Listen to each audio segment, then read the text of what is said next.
Bonjour à toutes et à tous, bienvenue sur notre chaîne et merci avant tout d'avoir cliqué. Sur cette chaîne concrètement, on essaie de réaliser un challenge qui est de rendre plaisant les dictées.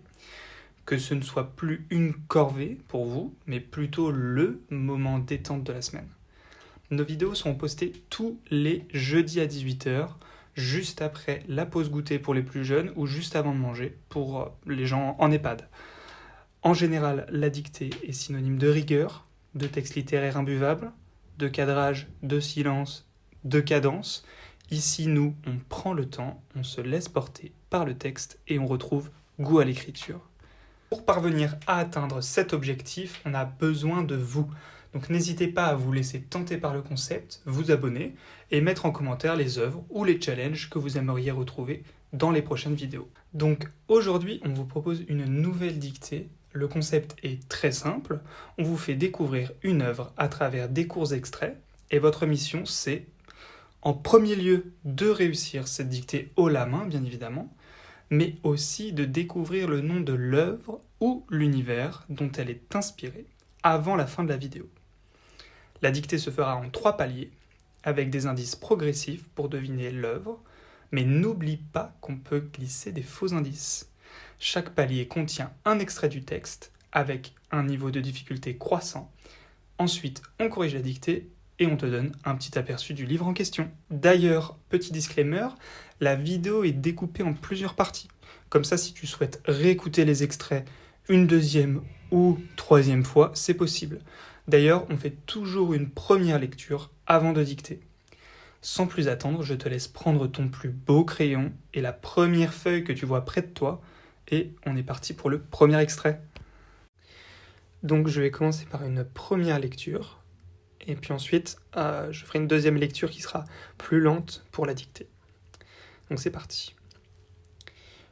Une fois certain que le malaise s'était dissipé, que son estomac avait fini de se soulever et que la tête ne lui tournait plus, il se rinça le visage et les mains, puis vérifia son apparence dans le miroir fixé au-dessus du lavabo.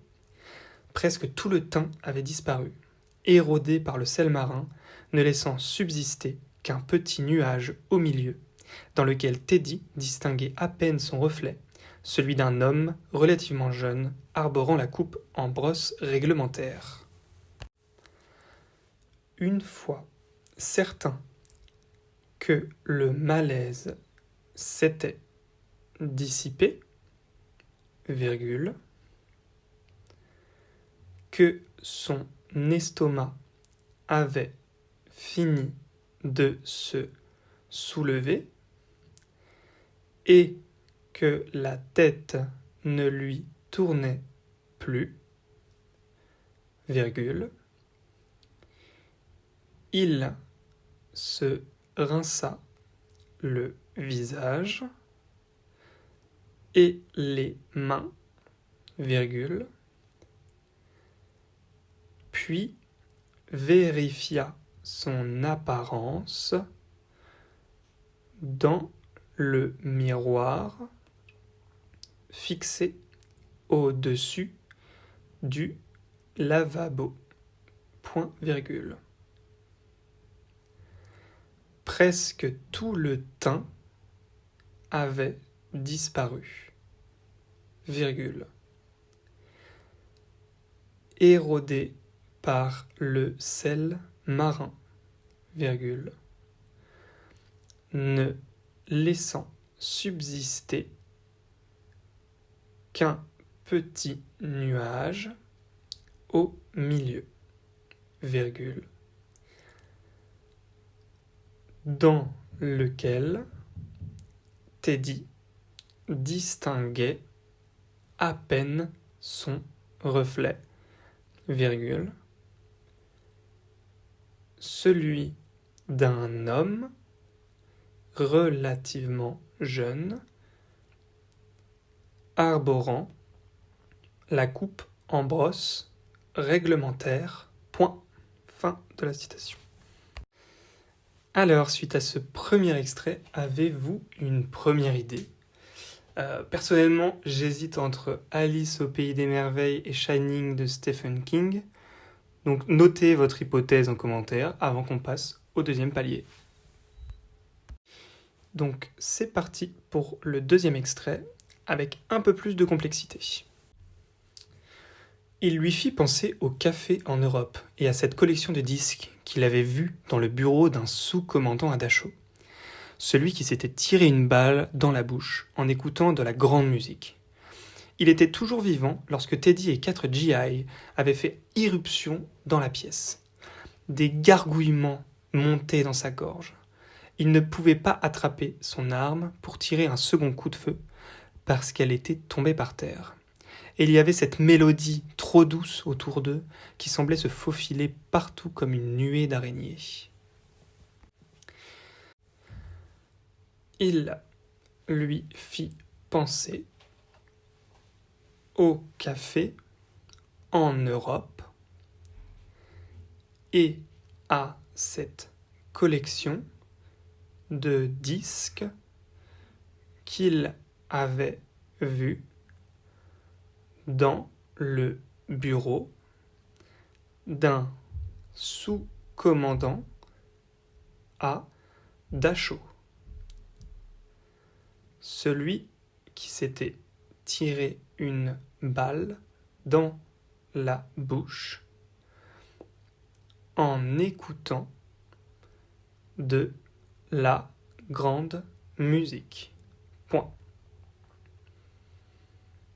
Il était toujours vivant lorsque Teddy et 4 GI avaient fait irruption dans la pièce.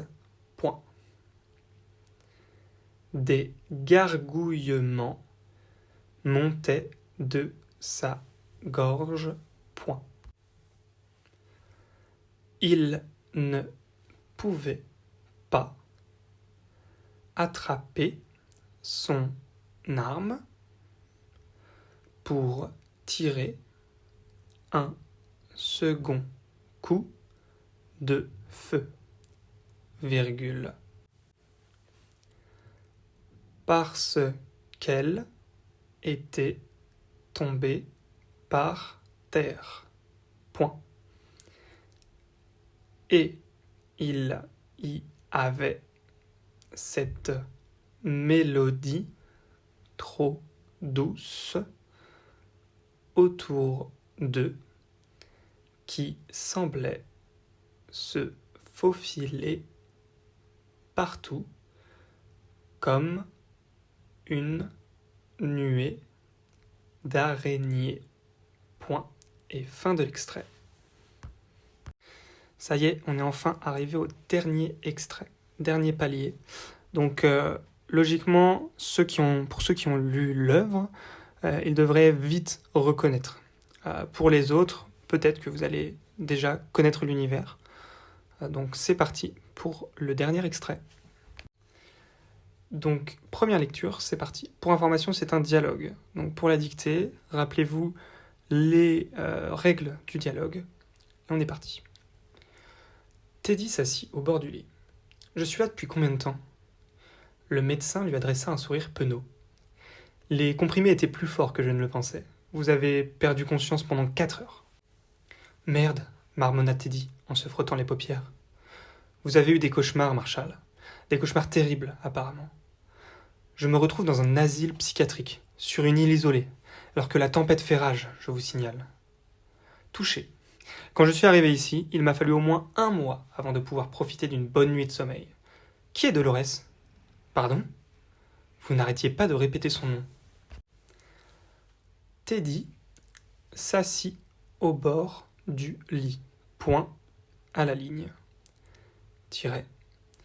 Je suis là depuis combien de temps ? Point d'interrogation. À la ligne.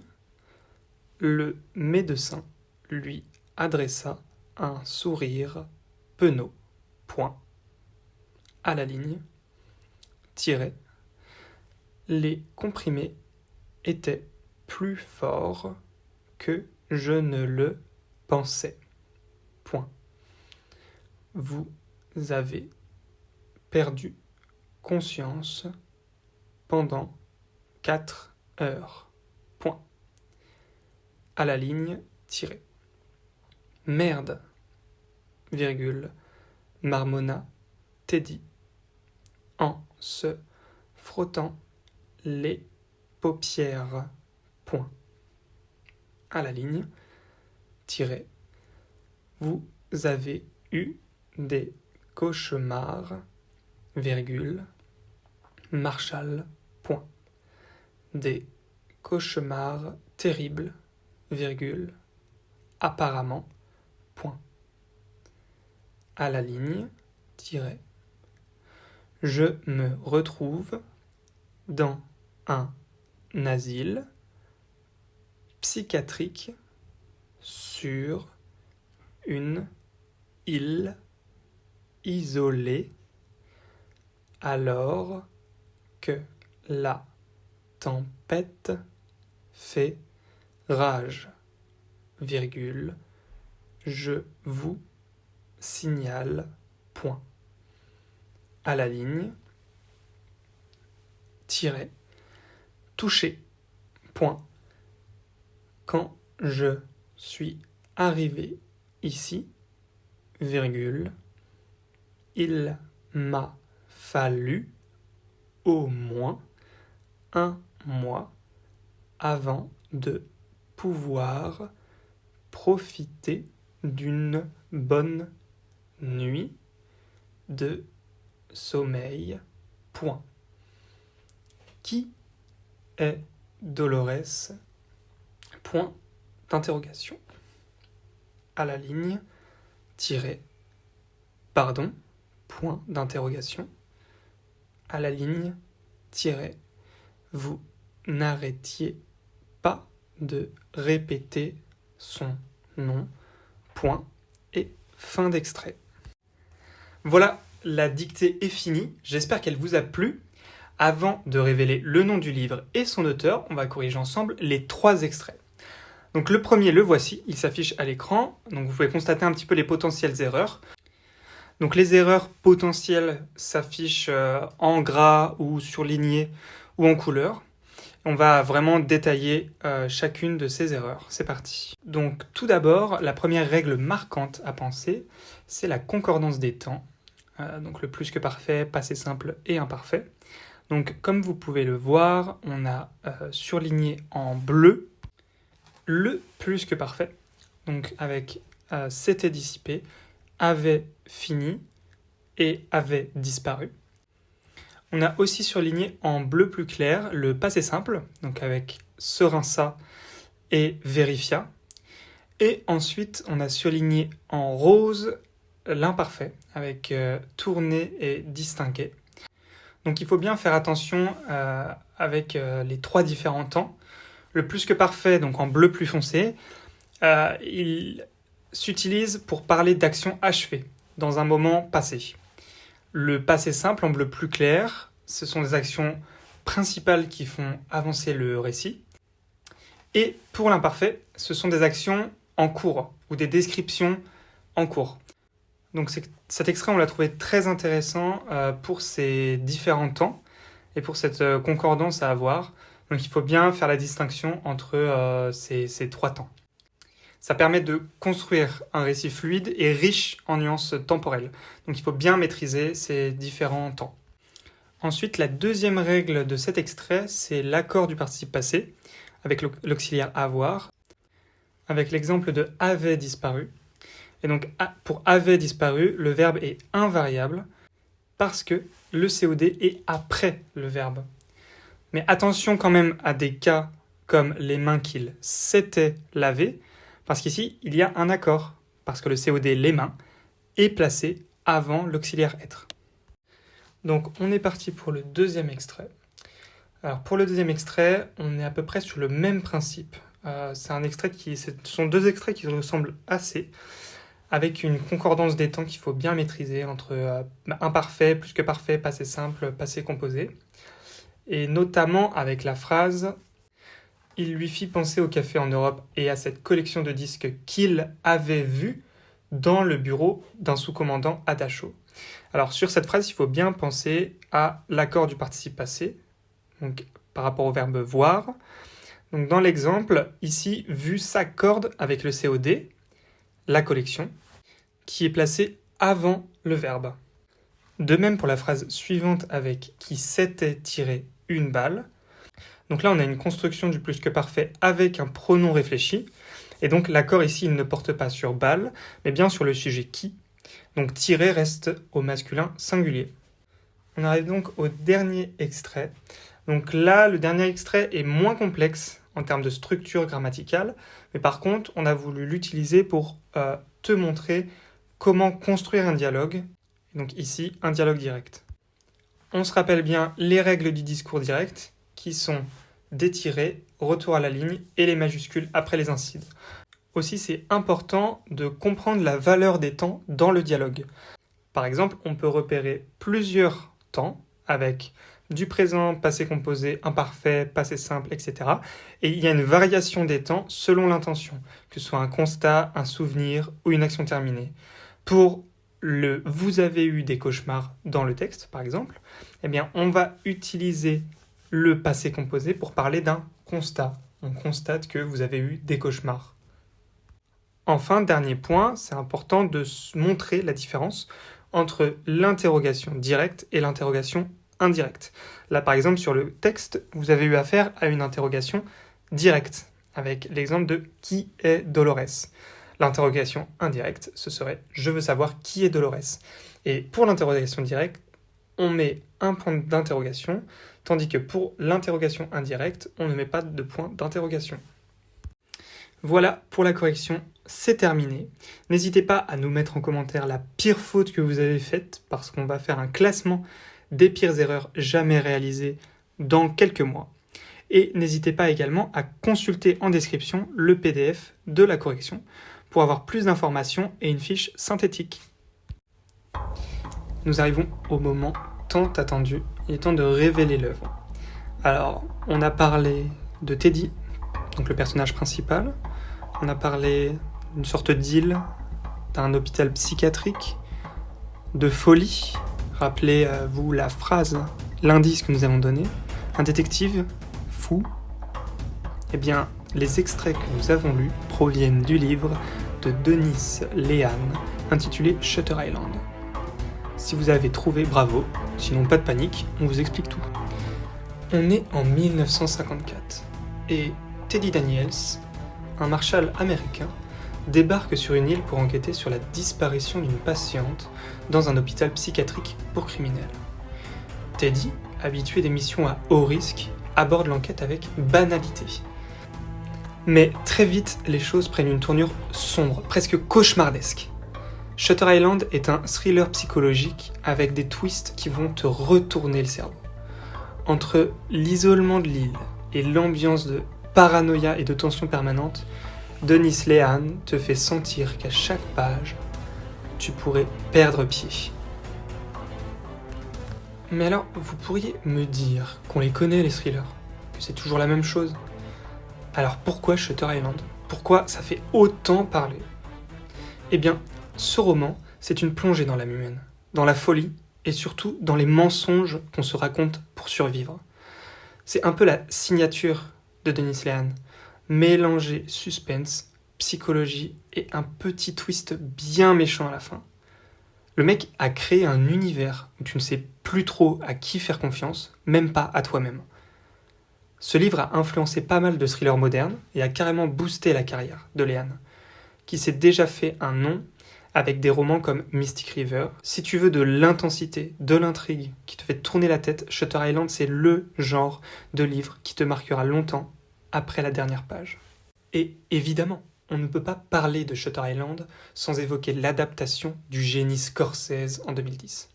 Scorsese est parvenu à personnifier la folie, à rendre tangible l'insoutenabilité. En résumé, Shutter Island, on ne le regarde qu'une fois. Le film capture parfaitement l'ambiance du roman, avec l'incarnation de Teddy Daniels par Leonardo DiCaprio. On plonge pieds et mains liés dans le personnage. La vibe Scorsese plus l'interprétation de DiCaprio, on valide à 100%. Si tu n'as pas vu encore le film, fonce, mais n'oublie pas, le livre est toujours meilleur.